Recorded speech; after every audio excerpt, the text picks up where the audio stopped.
Hello and welcome to a very special episode of PhotoKitchen, our first public service announcement, because we at the PhotoKitchen are dedicated to safety. We're also dedicated to making sure to limit abuse on sets. And when you talk about abuse, it's important to point out that once every 30 seconds in this country, a C-stand suffers at the hands of some photographer or filmmaker that's just plain using this thing wrong. Too much weight, not enough sandbags, using it as a boom, putting it up way too high in the air, just overall mismanagement and abuse of C-stands, and these beautiful pieces of equipment are suffering. And ladies and gentlemen, my friends and followers of the PhotoKitchen, I'm here to tell you it's time to stop this abuse. So we're going to address a lot of these issues because the C-stand is not the best stand for many things. Most people use it for all things, and it's actually really good for a few things. The C-stand has been covered in other videos on PhotoKitchen. We encourage you to check those out. We've done an overall C-stand, how to boom lights correctly, especially not using a C-stand because they're not great for booming. We've also talked about the differences between the Avenger brand and also the Matthews brand, which I have here. Please check out those videos because only proper knowledge can limit the abuse of these beautiful pieces of equipment. So the first area of abuse that we have to deal with is weight. And this is actually abuse that we take on as photographers and filmmakers from the C-stand. Because ladies and gentlemen, abuse works in both directions sometimes. C-stands are big, they're heavy, and because of that, we think that they're the stand for everything, especially for basic lighting. But this is usually overkill for a lot of lights, especially strobes with medium to small size softboxes or octaboxes. There's no reason to try to lug multiple C-stands out into a forest location to use them for your lighting when something like a good quality kit stand will actually do the job for you. Now, it's weird to say this because kit stands are usually the reason why people get into C-stands in the first place. Most kit stands are total junk, absolute crap. But if you invest in a good kit stand, especially from companies like Kupo or in this case Matthews, you will find that they're well built. In this case, this Matthews one is an aluminum kit stand. It holds a fair amount of weight. It's super light, and you could put 3 or 4 of these into a long lighting bag, and they're going to weigh less than a single C-stand. And if you weigh them correctly or use the correct sandbags, you will find that they are just as stable as a C-stand. If you upgrade one step further and go to say maybe a Hollywood stand, which is really just a kit stand on steroids, it might have a sliding leg and be far more stable with a larger footprint. The narrow footprint and the heavy nature of C-stands makes kit stands a far better choice for a lot of light modifiers, especially smaller strobes and again, medium to small size softboxes. So take a look at our setup here. We have a 3-foot octabox on a battery-powered monolight. The monolight and the battery come out to about 8 pounds. The softbox isn't super heavy, but it is a pretty decent-sized softbox, and you would worry about it in the wind. This is about as big as you would want to go with a seriously well-made kit stand. But for many photographers, this could very well be the largest light modifier that they have. Now, one secret with kit stands is sandbagging them correctly.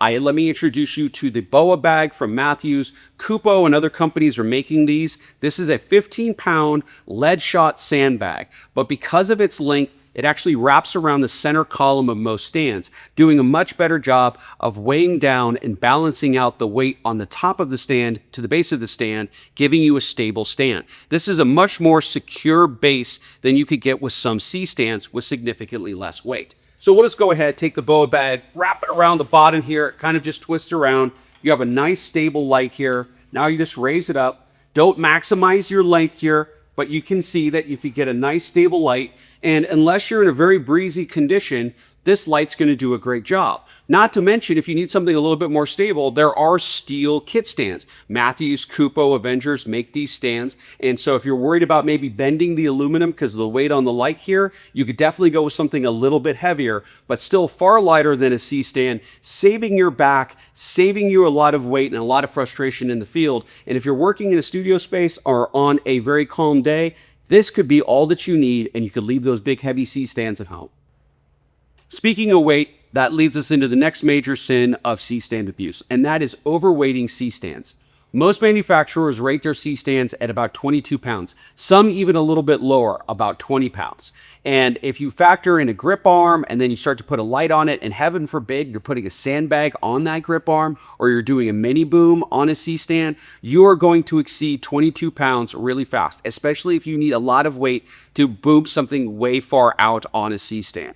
It is shocking to me that more C-stands don't break for how overweighted they are on many sets. If you need something something that's going to hold the weight, look at something like either a Beefy Baby, that's a Hollywood stand, that's a Matthews brand name, but you will find them by other companies. Those usually hold about another 6 to 7 pounds, which might give you a perfect balance for something like a Baby or Mini Boom with maybe 10 or 15 pounds of counterbalance weight.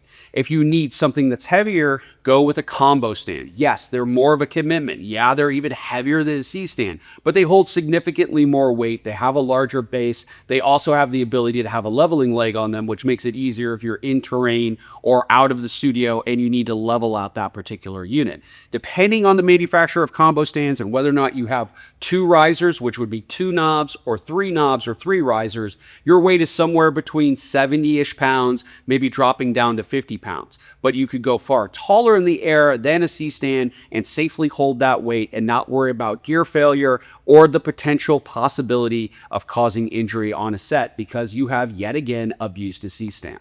Now that stability issue becomes even worse the minute you raise the weight that you have on these stands up in the air. I've done pretty much the exact same weight on both of these stands. I have the same 8-pound type of light with a battery in it, one on the C-stand and another one on a 2-stage or 2-riser combo stand.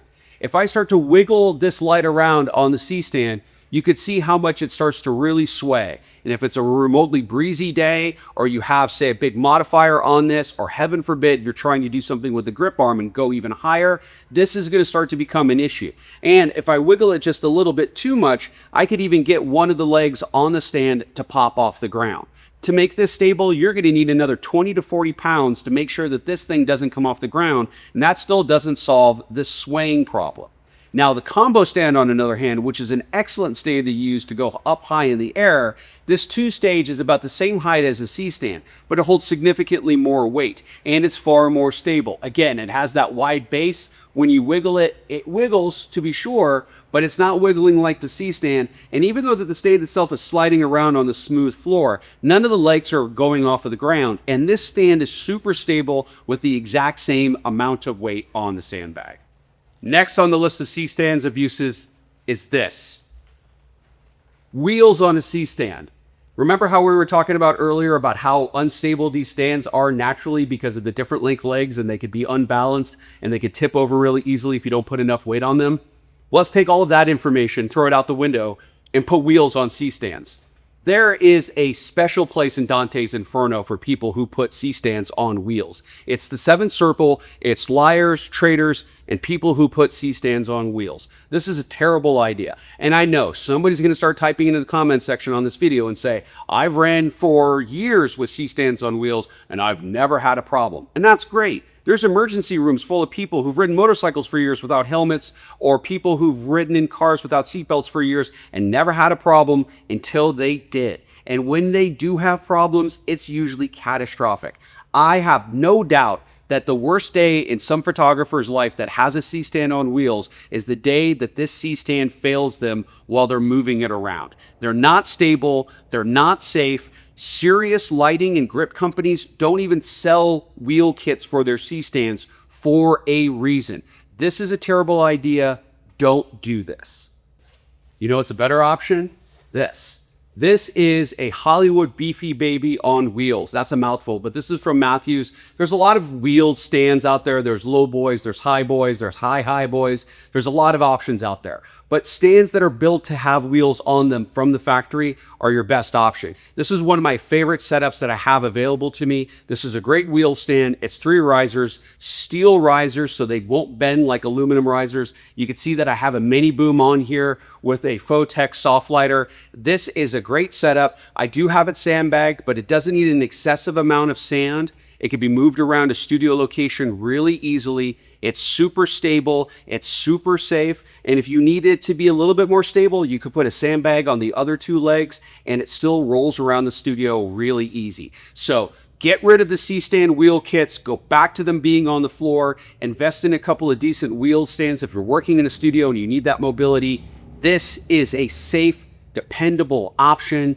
Do not do C-stands on wheels. I repeat, no C-stands on wheels, please. So the last type of abuse C-stands have to endure seems to be counterintuitive. and that's holding on to flags or reflectors. Actually, not flags or reflectors, but large diffusion panels. These types of flags or reflectors, this collapsible one, cutters, floppies, anything up to about 4x4, this is the job of C-stands. This is what they were designed to do. This is why grip head technology works this way, and this is what makes them so useful. It's only recently, in the 100+ years of C-stands existence, that we've used these as light stands. They're really designed to hold things like this. Well, where people go too far is where they start to mount them with really large diffusion kits, taking two C-stands and trying to hold, at least in a stable fashion, a 8-foot by 8-foot, a 10 by 10. I've even seen somebody try to do a 12 by 12 before. And it's a terrible idea for all of the other reasons that we just mentioned. That small footprint, really hard to sandbag all three legs, and it's hard to get a lot of weight and keep that from not tipping over. Also, they can't wheel C-stands. You can't wheel C-stands, right? You can't wheel C-stands, but overhead stands for these large diffusion panels can do that. And they'll be called overhead stands, they'll be called high boys, or even better, high boys or low boys. They're wheeled stands or stands that have the wheels removed, that you could go on location. They have sliding legs that can be made stable on flat or uneven terrain. And again, wide bases that you could drop a lot of sandbags on to make stable. Don't use big diffusion panels on C-stands. Again, for all the same reasons that you don't want to overweight C-stands, the height, the base, it's all a bad idea. You can do panels. I do 3-foot by 6-foot or 4 by 6 foot indoors with no problems on a C-stand. But if you go outside with those types of modifiers, you're definitely going to have to put a lot of weight on those C-stands. And then you start to have to ask yourself, is there something better to do this, like a combo stand or something like that? So hopefully this information is helpful for you. Hopefully you and I together can end the long history of C-stand abuse. This is a once-in-a-generation task, and I say we're the generation to do it. Only you can prevent C-stand abuse. And once you do, you'll start to really enjoy and like the process of working with stands correctly for the correct job, whether they're C-stands, kit stands, or combo stands.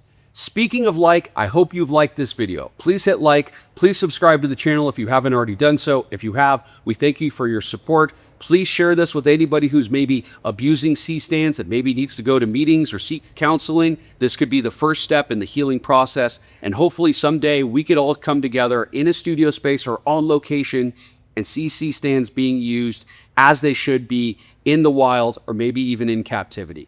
Until next time, I'm MD Welch, wishing you all the best from this very safe, very stable, very secure photo studio.